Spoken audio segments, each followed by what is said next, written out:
Hello, friends. This is Dave Hurwitz, executive editor at ClassicsToday.com, here with reference recordings. And today we're talking about Don Giovanni, one of the, I remember there was a survey of what operas are performed most in the history of the universe. And number one was Carmen. And then there was Verdi's Aida and Don Giovanni. I mean, those were the three biggest, most popular operas ever done. Which means it's one of the most popular operas ever recorded.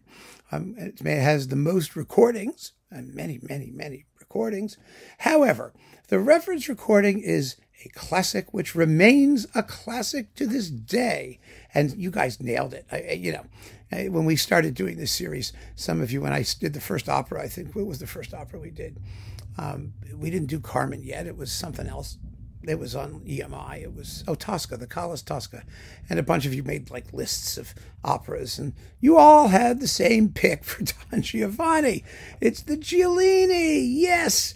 This was recorded in, let's see, 1961. 1961. And now some of you have talked about, all this business about how aren't all the reference recordings from the 60s or 50s? Isn't that terrible? Isn't there anything more recent? Well, there happened to be a whole spate of fine recent Don Giovannis, especially on period instruments, beginning with Gardner and Jacob and Harnoncourt and all these people they've done. There's no shortage of splendid Don Giovannis. And while they've been coming out on period instruments, they've also been coming out on modern instruments, although often periodistically inflected. Let's put it that way. But, what makes these things reference recordings is not just the conducting of Giulini, which is absolutely marvelous and humane and warm and beautiful, like he always was when he was in his best, but also the singers. And one of the problems with, Wagner and Verdi recordings is that we don't have the singers today that we had then. Singers come and go in clumps. And every so often you get a Wagner clump, or you'll get a Verdi clump.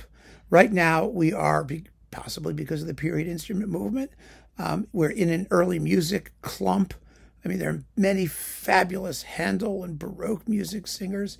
And also, many of those same singers are marvelous at Mozart. So we're in a good period. It's a good time to be a classical and Baroque period vocal music fan. It really is. In Giulini's day, by contrast, in the 60s, that type of singer, there weren't specialist singers of quite the same type. They were all, Mozart, Wagner, Strauss. It was one giant continuum called contemporary opera, because the world of contemporary opera truly began with Mozart. You could go back a little bit and say, okay, Gluck, but that was for sort of specialized taste. Mozart's operas entered the repertoire, the three Da Ponte operas plus the Magic Flute and arguably the Abduction from the Seraglio. They entered the repertoire in the 1780s, and they've been there ever since, which is really quite something when you think about it, especially for something as complicated as opera. Opera is such a, it's a production. Opera means works. It's a tzimis, as we say in Yiddish. It's a pile of everything in a pot. So to get a great Mozart opera requires the greatest singers of any type. They don't have to be Mozart specialists the way they tend to be today. Just great singing. And that's what we have in this recording. So let us go through the cast. We have, as the Don himself, Eberhard Wächter, who's just splendidly anonymous. I don't mean anonymous in the sense that, he has no personality. The character of Don Giovanni is a cipher. He doesn't really even have an aria. He gets the champagne aria, and he gets the duet with Zerlina, right? But otherwise, he is a mystery in which the other people, find themselves reflected. And so a great Don is got to project this sense of menace, of bravado, of shallowness, of all kinds of things, but he doesn't live in any particular place. Vector's very, very good at that. The ambiguity of the character comes through. Is it going left or is it going right? You don't know. We never do know. Then we've got Donna Anna as Joan Sutherland. Wow, in 1961. Now, Joan Sutherland is not what you normally characterize as a Mozart singer. She had a voice as big as Australia, and actually her diction isn't bad here either. It's really, very good, and she really does a fabulous job. It's one of her great roles, and boy, does she sing it. Oh, they just pour on the voice. I love singing where they pour on the voice. And Mozart gives you plenty of opportunities to do that. Remember, it's not supposed to be teensy-tiny, small scale. These characters have big operatic passions. And I mean, think about it. Donna Anna, she sees her father murdered, and she's, anyway, none of this silliness. Leporello is Giuseppe Taddei, a great baritone buffo, a buffo baritone, whatever. The commendatore is Gottlob Frick. Oh, wow, right? Alberich from like the Schulte Ring, with that big, dark, booming voice. He's wonderful. And let's see. Donna Elvira is Elizabeth Schwarzkopf. Well, isn't she great for that? Because Elvira's nuts. And you never know whether any of her emotions are real or if she's just sort of hysterical. She's like one of those. I was watching an episode of Columbo the other day, the first couple of them, which I didn't see actually way back in the day.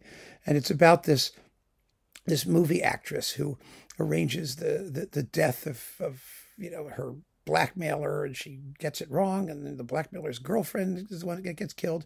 Actually, she is not wrong at the end, and well, you don't need to know the Columbo story, but there's so much bad acting in that. She's a washed up actress, and they tell her that so and so's dead. You hear that's terrible. Well, Donna Elvira is like that.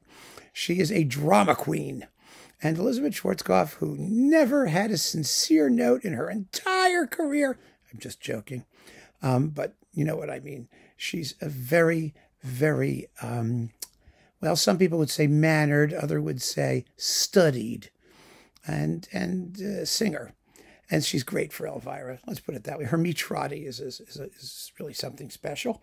Then we've got Don Ottavio as Luigi Alva, a nice light tenor who's kind of a milquetoasty character, and he does that fine.